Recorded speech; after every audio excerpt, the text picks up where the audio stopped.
Okay, just an interesting, I've got this sort of almost impossible task of summarizing. So I'm just it's really going to be sharing a few of my thoughts, which is things that have, as a non-specialist in the sector that I found interesting and stood out for me today. And then I'm going to go through just some next steps in terms of thank yous and some essential announcements. But I just thought, this conversation, the session on AI, and then talking about this session now and talking about consumers, I thought it was interesting. I noticed in the Financial Times an article. There's a new paper out published in the journal Nature where academics have suggested that AI demand would drive up water withdrawal, that's water removed from ground and surface sources, by 4.2 billion and between 4.2 billion and 6.2 billion cubic meters by 2027. So that's half of the amount that the whole of the UK uses in a year.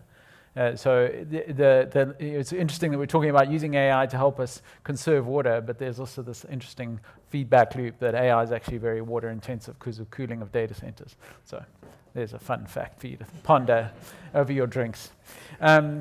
So some things that stood out for me today, colleagues, first is just the importance of protecting our utilities and thinking about our utilities in the context of a changing climate and of growing demand, particularly I think in Africa where populations are growing so rapidly in our cities. It's just the importance of protecting that utility service and really thinking about the future and technology's role in helping us do that.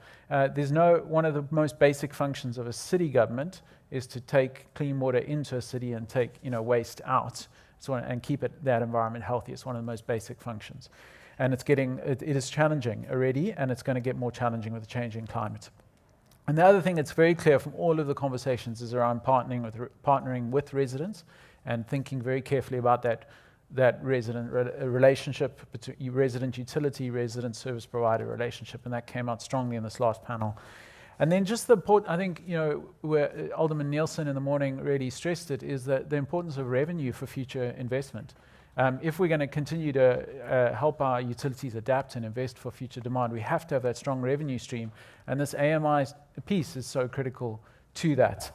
And then, trust is a word that's been mentioned so much today. I think it's been mentioned in trust with consumers, but it's also, I've heard mention of trust with staff, who will be, the staff who are impacted as AMI gets rolled out, trust with political leaders and stakeholders within an organization, and then even just in this last panel, trust. Thinking about trust in the rollout and thinking about, in the example that we heard this morning from Australia, about what has gone before you in terms of customer rollout and how that impacts on your program. So I think that's been a big theme. And then organizational readiness is clearly a big thing that we all need to think about. And I think I was thinking about it particularly from a data readiness point of view, and not thinking very carefully about the data environment and getting that right, because if data is one of the main benefits of AMI and you don't think about that data environment within the organization, you're not going to maximize that benefit. But it's also, it's just clear to me listening to the conversations that introducing AMI into a big organization is a change process, and you need to have a very clear theory of change of how you're going to bring people along within the organization. And then context being key. I mean, I think it's obvious, but it came out even in just the feedback session on the actual meters and the technology, and choosing the right piece of kit.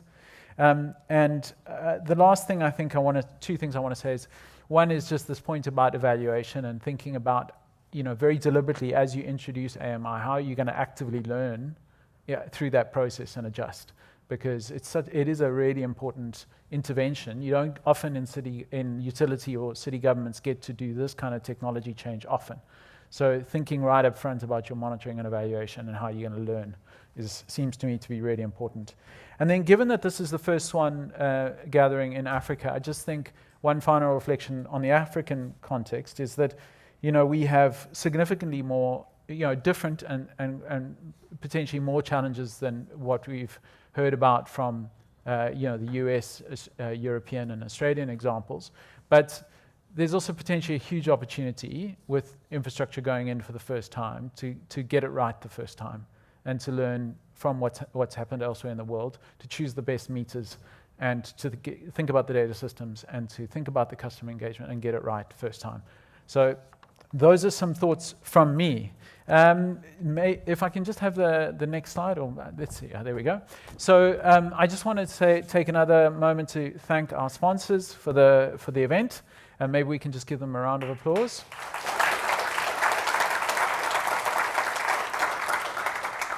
And then I want to you will have seen some fabulous people in black t-shirts moving around all day to help make the event happen. It's from a team called Be Confident Events. And I just want to thank Florine and that team for doing all the work to make today run so smoothly. So let's also just thank them. And then one more housekeeping point, and then I'm going to ask Sisonke to say something about the Frost & Sullivan initiative that will help us keep learning. But if you are attending one of the study tours tomorrow, please arrive at 8:30 at the entrance of the Table Bay Hotel out here. The buses are going to leave at 9 a.m. sharp. Water, coffee, and lunch will be provided. But 8:30 is when you're asked to be here if you're doing a study tour. So, if we can just have the next slide up, and then I'm going to just ask Sisonke to say a few words. Here's the mic. Just a few words about the initiative that will help people keep learning. Am I on? I am. Hi, I'm Sisonke Mgwebi from Frost & Sullivan, Africa, yet again. We're a global market intelligence and growth strategy consulting firm with 45 locations across the world and 20 years experience on the ground. We collect data. Our value proposition is working with both public and private to ensure that we can use, identify, validate through data, and also key information from key stakeholders across a range of business units: healthcare, ICT, and water and sanitation. Hence, I'm here. So what we do is we find these opportunities and we leverage them so that we can find ways to grow in the market. We've been doing this for years, and what we also do is we are knowledge partners for this event.